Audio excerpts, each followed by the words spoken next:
tħallix il-lob jilagħbek, fittex l-għajnuna. ġempel 1777.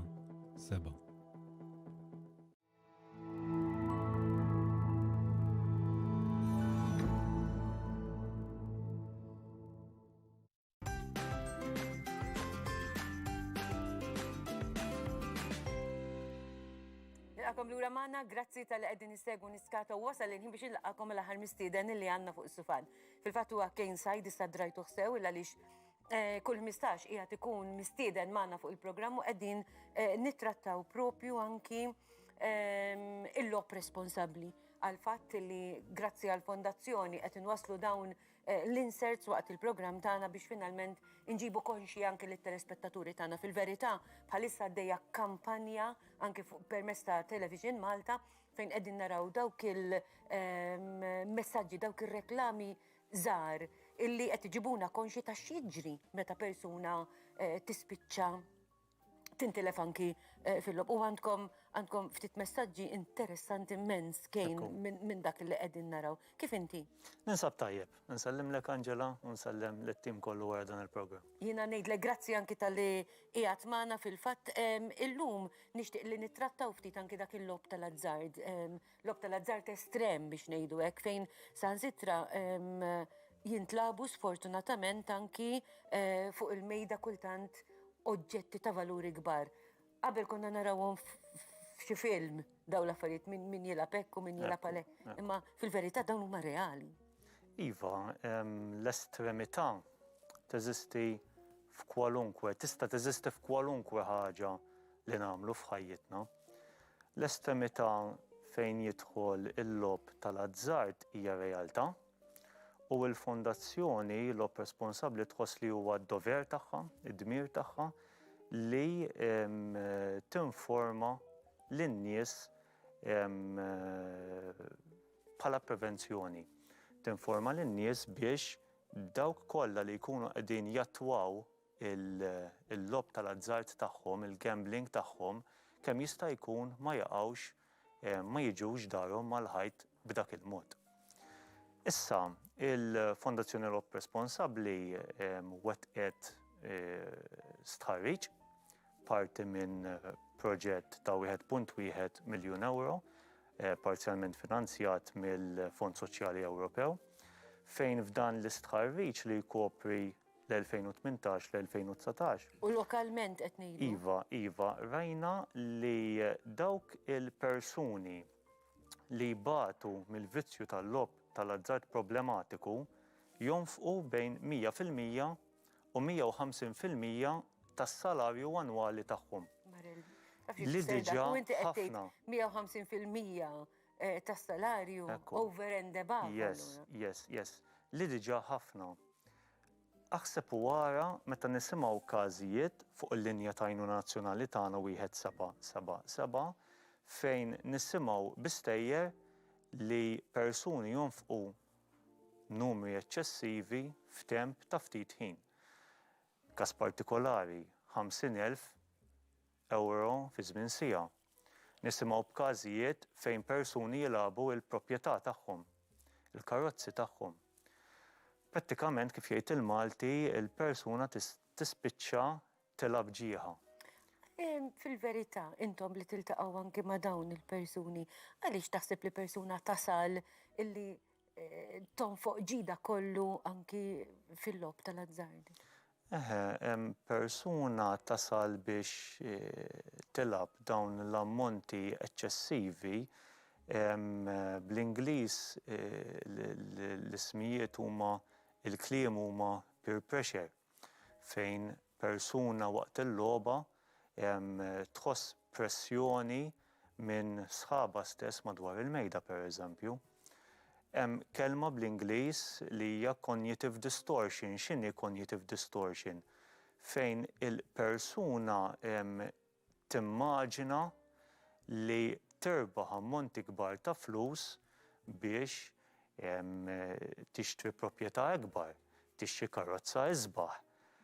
Normalment xiġri l-immaġinazzjoni ma tkomplix tkun mifruda mir-realtà u l-persuna jibda jgħix l-immaġinazzjoni tiegħu. Sfortunatament minħabba dawn il-cognitive distortions, il-persuna tibda timmaġina ħafna, tilab ħafna, il-money management, l-manager ta' flus, ma tibqax timxi mal-limitu tiegħu u allura tispiċċa nerġa' nirrepeti dara mal-ħajt u fi problemi kbar għaliex il-lob tal-azzart estrem jista' jwassal għal problemi serjissimi. Ekku. Problemi serji bħal l-użura. Minn fejn se nġib il-flus biex inġib dak li tlift jekk m'għandix problemi mal-banek. Jiena ma nistax nistaqsil qraba tiegħi biex ituni l-flus, nitkarrab għal-flus, saħansitwa nisimgħu b'każi fejn ġenituri anzjani jitolbu kif tkellimna l-aħħar programm, jitolbu l-tfal biex jagħtuhom il-flus għax jibdew jikdbu maħniex inlaħqu mal-ħajja meta le biex tiffinanzja l-lob tagħha. Sfortunatament problema ġib l-oħra, Angela. Inti semmejt ftit eżempji, però jeżistu xi sinjali jew inkella xi sintomi illi juruk illi dik il-persuna għaddejja minn din is-sitwazzjoni u naturalment il-reperkussjonijiet kollha li tiltaqa' magħhom. Persuna tibda tħoss kilba kbira lejn il-lob u ma tibqax tissapporti dik il-kilba, ma tkunx tista' tgħix mingħajrha. Jiġifieri titfa' il-lob l-ewwel u qabel kollox f'ħajjitha. Imma tista' żomm l-bogħod anke mill-membri tal-familja tagħha li ma turix lill-membri tal-familja tagħha il-kilba li għandha din il-persuna llum? Normalment persuna tipprova. Għax hawn min jgħidlek they are always the last to know, per eżempju, n-nies li jkunu verament viċin anki dawn il-persuni. Iva, il-vizzju tal-lob tal-azzard mhux bħal vizzju l-oħrajn, Angela, bħal ta' droga u l-alkohol, inti m'għandekx reperkussjonijiet fiżiċi, allura l-persuni tal-madwar iva, hija diffiċli għalihom biex jindunaw li il-maħbub jew maħbuba tagħha dejjem il-problema tal-vizzju tal-lob. Imma tajjeb li wieħed joqgħod attent għal ħinż żgħar bħal tibdil karatterjali, tibdil ta' atteġġjament, tibdil fir-rutina. Forsi persuna jibda jirrita ruħu malajr, jew jibda jasal għal violenza fir-residenza tiegħu. Dawn huma kollha ħinż żgħar fejn jurik li l-persuna għaddejja minn problema. Tajjeb li nipprovaw impoġġu madwar mejda ma' din il-persuna u insaqsu mistoqsijiet kif jgħidu li jnigżu fil-laħam il-ħaj. Fil-verità, meta forsi ġieli tipprova tiffaċċja lil xi ħadd għax tkun tridlu l-ġid jew tirrealizza li dan jista' jkun għandu problema jgħidlek u le mela jiena se nasalsaw. Ekku, persuna normalment. Id-denial diġà semmejta aktar qabel, jista' jkun illi da jibda jiċħad illi verament ikollu problema. Iva, persuna normalment tinnega li għandha problema u tgħid li l-nifisha, iġġiel li l-nifisha temmen li qatt mhu se nasal għal vizzju, qatt mhu se nasal għal problema ta' flus meta jkunu diġà fil-problema. L-għajnuna qiegħda hemmhekk, il-Fondazzjoni Lob Responsabbli permezz tal-linja ta' għajnuna tagħha 1777 għandna staff professjonali li nisimgħu il-karba tan-nies, nisimgħu l-għajta, l-għajnuna, l-appoġġ. Dawn mhumiex affarijiet ta' barra minn hawn, huma affarijiet normali. Ma rridx nallarma lin-nies li ngħid l-estremità fil-lob tal-azzard hija norma għax mhijiex. Imma hemm każijiet minimi kemm huma minimi, is-soċjetà hija dovuta li tipprovdi appoġġ u l-fondazzjoni tagħmel dan. U la darba qed nitkellmu dwar il-fondazzjoni. Il-fondazzjoni hija fondazzjoni għall-lob responsabbli. Ġifieri il-fondazzjoni stess mhux qed tgħidlek tilabx. Ekku.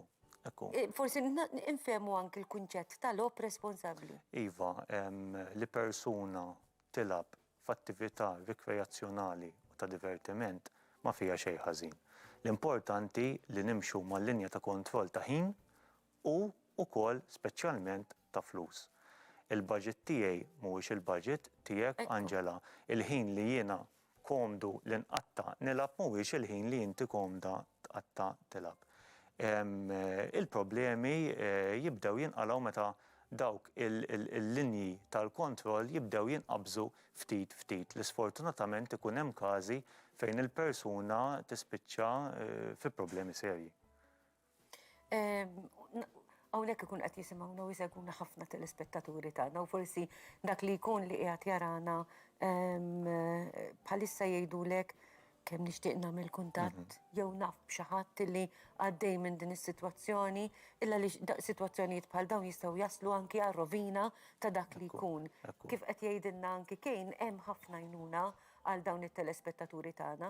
Issa, l-għajnuna tingħata lil kulħadd jew jekk ikollok persuna li verament ma jkunx qed jaċċetta anki hu stess li għandu din il-problema. Kif se taslu għandu intom?